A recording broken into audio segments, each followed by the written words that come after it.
phone. In his workshop, he used 12 pigeons to send the messages. One of the pigeons delivered the message in 3 minutes. And from then on, he used them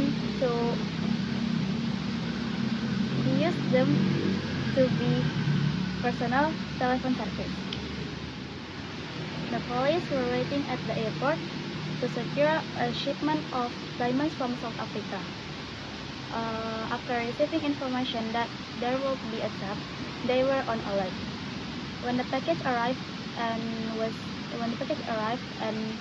was opened, it turned out to be filled with nothing but stones and sand. Last summer, I went to Italy. I visited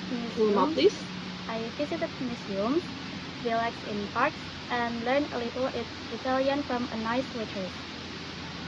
He even lent me a book, but I didn't understand it. I want to send a postcard, but never did, even after buying 37 of them on the last day.